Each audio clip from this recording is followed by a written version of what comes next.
And we're back. We're back. Welcome to this video by Annie and me, Dave. We're putting this video together because of discussion we had yesterday regarding A Course in Miracles and the accessibility and usefulness of it to students. And one of the things that we were talking about was because of our combined vast experience being consciously and proactively about giving this away and meeting people and talking to people for the last 30 odd years, we have a combined resource of interactive experiences as students and teachers of the course, with students and teachers of the course, and many parallel stories. and I know you can say, well, it's just a story, but the stories can contain helpfulness, or can be helpful if you allow them to be, and if you allow those stories to be entered into as part and parcel of the miraculous acceptance of what's being presented, I guess. But it's like the story of Jesus. It's just a story too, but if you understand the story, it's entirely helpful. But the nature of the stories that Annie and I were talking about yesterday and looking at and trying to expand out upon was revolving around the idea of the course being a universal curriculum, and also the highest frequency of the universal curriculum available at the moment anyway on the planet. The both of us have had experiences of meeting people, and perhaps even Annie in her own experience, of people who have received the course like 20 years ago, and it's sat on their shelf for 20 years. And when you talk to them about it, oh, I'm not ready to read that. There's a recognition there that it's too advanced or too, I'm not ready for that something, you know. And then other people who've read the course, which states in its statement that there's no further need of lessons beyond the course, etc., and then gone back in a sense to a timeline in their own timeline to pick up other spiritual teachings, other references for the universal curriculum written by earthly minds who may or may not have had experiences here, that seem to be saying the same thing and directing you to the course. It's kind of strange, isn't it? It's just like a weird thing. So I wrote a post this morning trying to put these ideas out there and get them out, because they are commonly recurring scenarios that I encounter and Annie has encountered within the time-space experience. And our joining together here is to make this video is to try and become more helpful in regards to a conscious awareness of the utility of the course and the ability contained within its use to transcend the need not only for the course itself, but for any other kind of spiritual teaching, right? Or any other frequency of spiritual teaching, thus collapsing time exponentially, leaving, what would you say, leaving open space, or leaving the rest of the timeline to be completely miraculous without the need for study or symbols in that sense, because it's direct communication from the inner teacher, well, the light within, and that's the guiding light. Your mind has been trained, it's been forgiven. You're living in a forgiven mind that is under Christ control and Christ guidance. So there's no more need for outer symbols as such, whereas prior to that moment, there seems to be helpful symbols utilized by the mind that's coming to the point where it no longer needs those symbols. Yeah. So what she said. Yeah, what she said. So one of the things that when I was writing my post this morning, because I'm always It's no longer really a conscious asking for help to write the post. I'm just aware that there is a helpfulness available when my mind is open to it. One of the things that was given to me was a picture or an imagery of the course being inserted down, like vertically, coming down from out of time, right?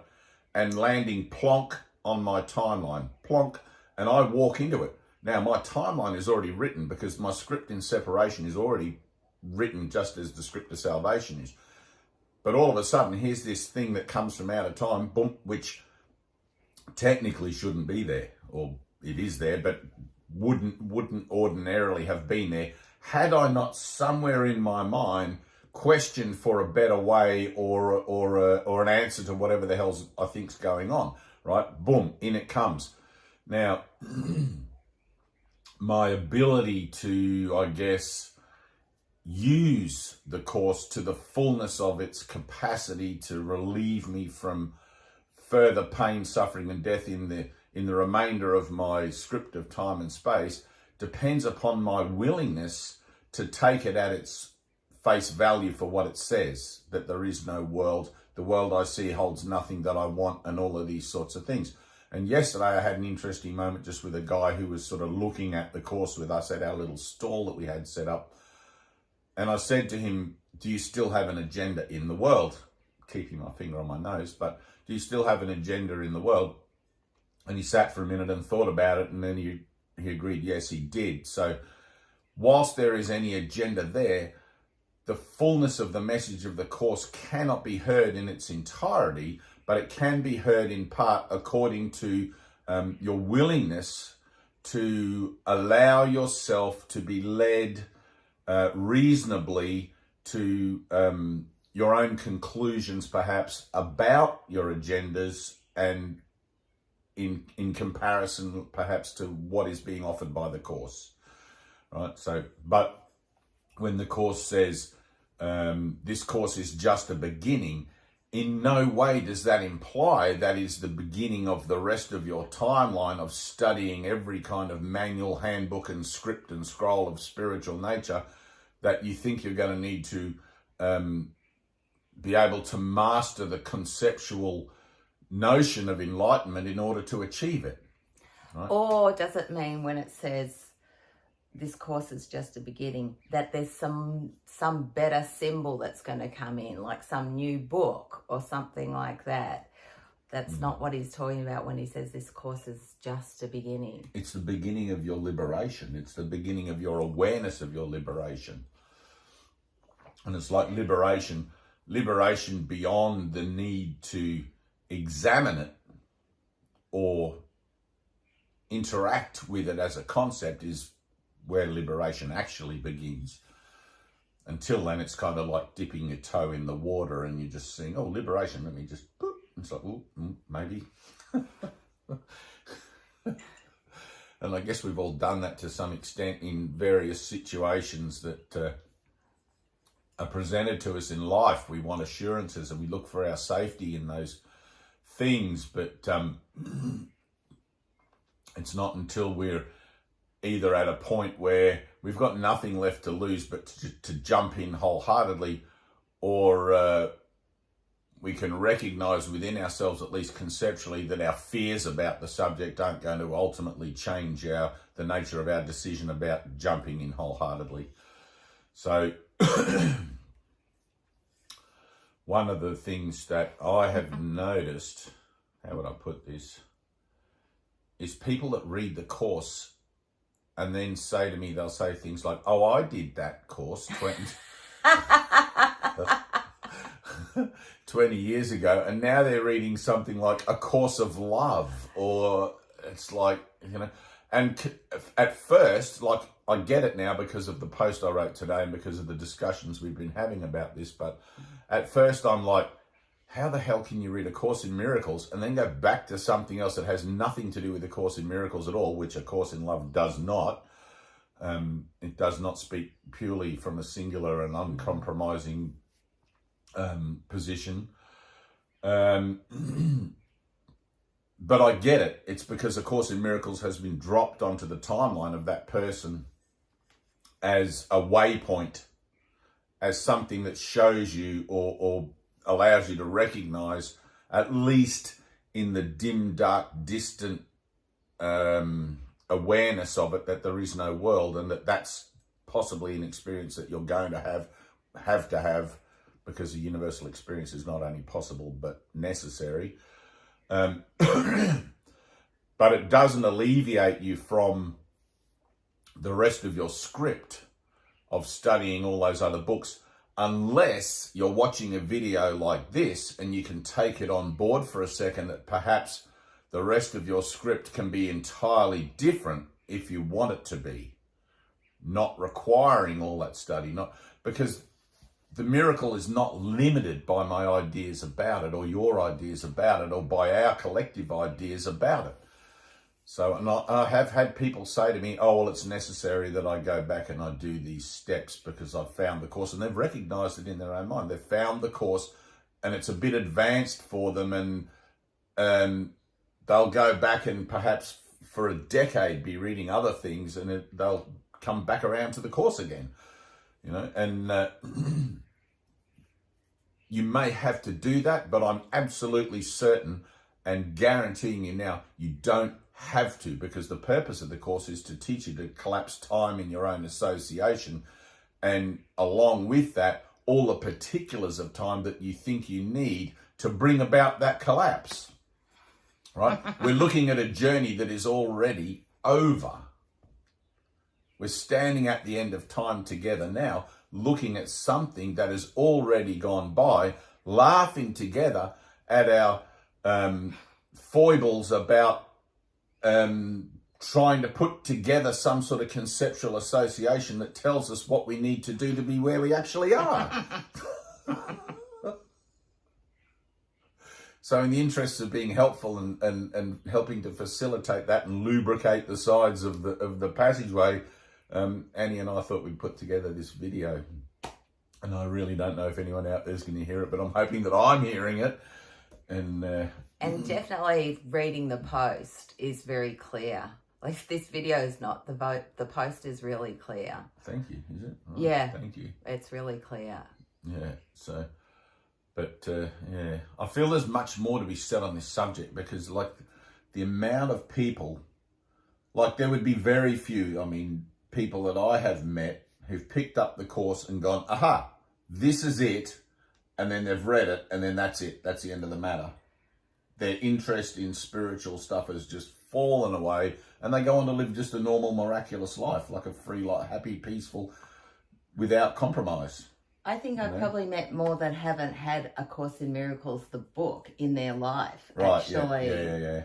Because we're early in time. Yeah, so it's like I've probably met more people that, through their own collapse of time and whatever, surrender, have, even through the Bible, you know, if they've had some sort of Bible things that they've just gone to the source directly. Yeah. I've had people tell me that, you know, through all manner of spiritual teachings have had experiences. People have said, you know, like even Nanda said, oh, he heard Krishna talk to him because he was a devotee of Krishna consciousness. He heard Krishna telling him something, I forget what it was now. But the experiences along the way, there's multitudes. You broad, like so many. You cannot tell what, I mean, they're totally individualized and personal and everything like that. But the experience of there is no world, that comes through A Course in Miracles, or that comes to recognition in me through A Course in Miracles. I may have had the experience on a mountain in India, or I may have the experience, whatever, but the ability to have the experience, or the experience itself and the truing up to that experience as a collapse of my own association, my own temporal association, happens through A Course in Miracles, because it was sent in from out of time specifically for that purpose. It's a complete thought system. There's nothing lacking in it. There's nothing missing in it. That's right. It comes from a whole mind. A whole mind is healed. Comes from Jesus, for fuck's sake. You know, like, wow.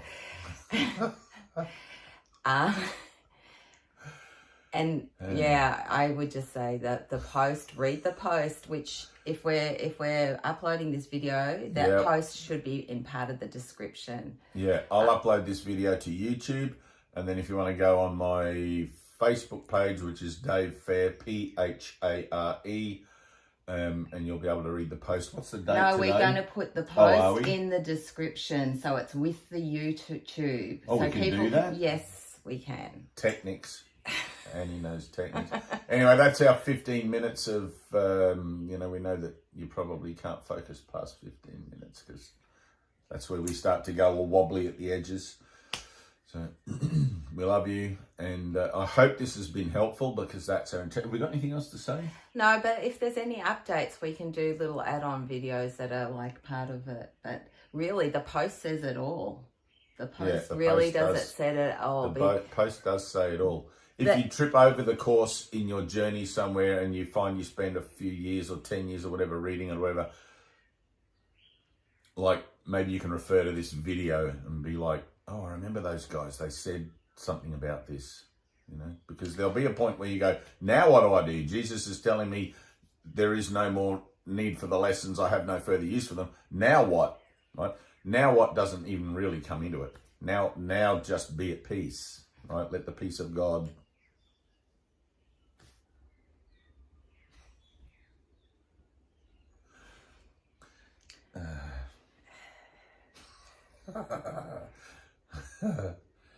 yeah.